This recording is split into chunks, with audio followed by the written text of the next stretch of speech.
Do you find making simple flat cards a bit boring? Why not make them pop? I will show you a super easy way to make a fun pop-up card, and once you have that base you can go completely bonkers with it. So come on, let's check it out. So I'm going to start with 2 card bases, and these are from an A4 size sheet cut in half. Or you can cut it at 5 3/4 of an inch and use the complete width of your card. Although sometimes it does, size doesn't matter in this case. And I'm going to start with one. This is going to be my card base. I have a piece of thin rice paper and I'm going to tear it up to fit my card. And because this is really thin, I can basically tear it like this without using any water.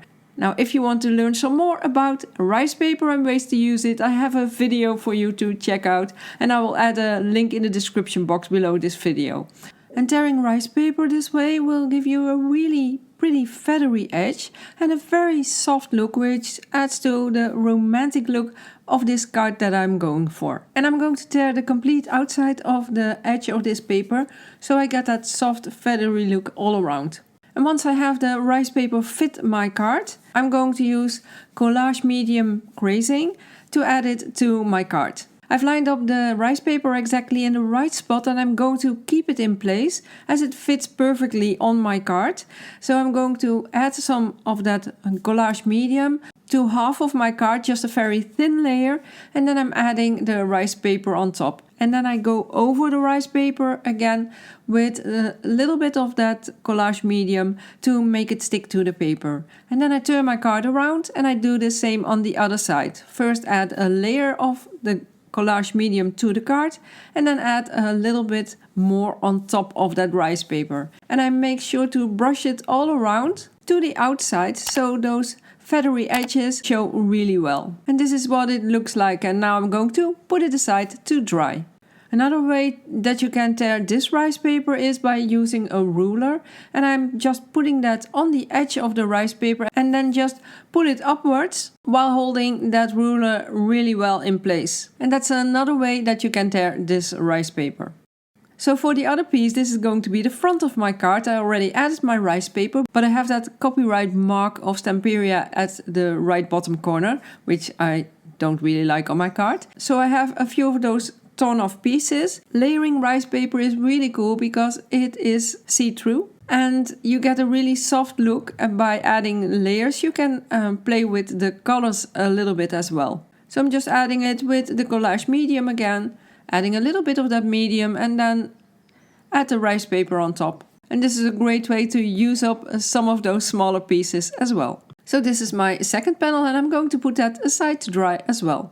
And these are my pieces after drying, and because it was a very thin layer, I think it took about an hour or so.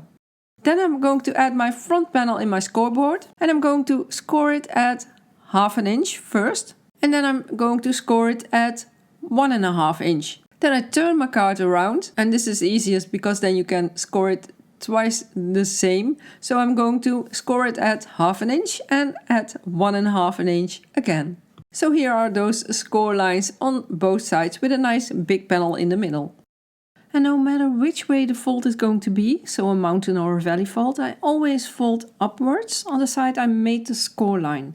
I use the ruler to make the folding easier. I line it up next to the score line and fold it around the ruler. And then I use a bone folder to burnish all the folds. This will help to get some really pretty crisp folds, as well as it makes it easier for the card to pop up and open.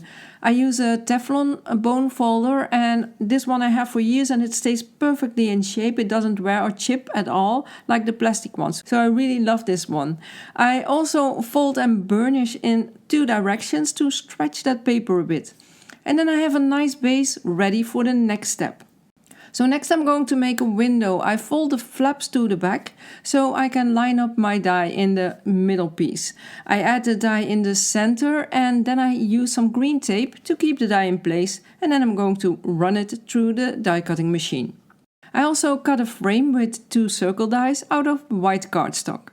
Next I have a piece of vellum cut with the biggest circle die and I'm going to emboss it. I lightly mist it with water from a really big distance because I don't want the vellum to get wet, because vellum just can't handle that. Just to prevent it from cracking while it's inside that embossing folder. And this gives me a really pretty textured circle. I add some glue to the white cardstock frame and then I add that on top of my vellum circle. And then I add an acrylic block on top to let it dry.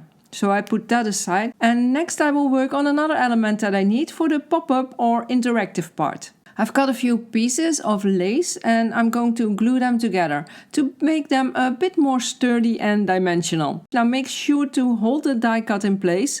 That's the most important thing when you add glue like this. And then you add a layer on top. Now make sure to line it up nicely by pressing on that edge of the lace so it's lined up nicely on top of each other. And then I'm going to do the same for the next layer, adding some glue.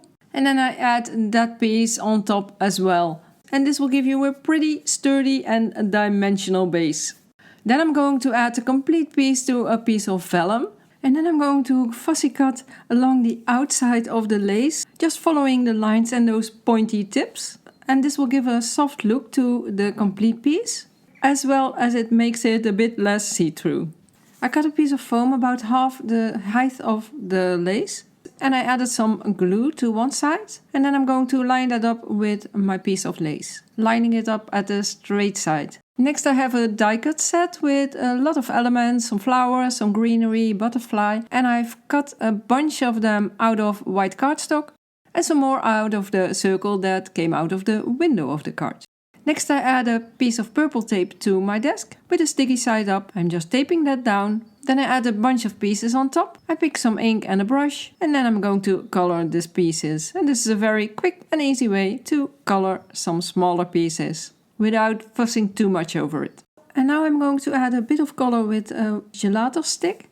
I'm just adding some of that gelatos on my card along the frame and then I'm going to wipe it with my finger. I'm adding some touches of the pink along the edge of the card as well, and also on the places where the card folds, and then I just wipe over it with my finger to spread that color into a soft and blended layer, adding a bit more touches of pink here and there. So moving on, I cut the lace into a few pieces. I'm going to add them around the circle. I also want a few of the greenery pieces under the vellum circle, so I'm going to glue these pieces in place as well and add another piece of that lace. And I keep checking with my circle how it looks so far, and then I glue the circle in place. If you like to learn more about pop-up and interactive cards, I have a super cool new class with a pop-up shadow box card, complete with guide and the sizes and more ideas, and I will add a link in the description box if you like to check that out. And next it's time to add my other elements, so I'm gluing a few of them on top of each other, and layering the different flowers is also a very cool look because this creates some dimension as well. And because I have some layers going on already, I'm going to use my hot glue gun to add the next layers. And this way you can add some dimension as well as you can fill the difference in height between the different elements. And for the butterfly I add some glue on the tips of the wings and a tiny bit in the middle. And then I'm going to press it down in the middle. And this way its wings will be lifted a tiny bit, making it more dimensional as well, even with a tiny butterfly. So I'm using up quite a bit of pieces and I always have some left over, and those are always good to put aside for another project.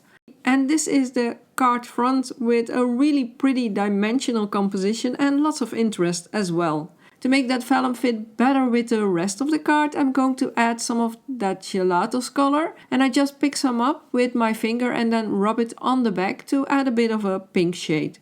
So all my layers are ready and now I can assemble my card. I've added some tape to the strip on the left side. I line up the card front on my card base, and once I have it in place I press it down and remove the backing pieces. And next I'm going to measure and then check with my lace strip, which is going to be my stopper.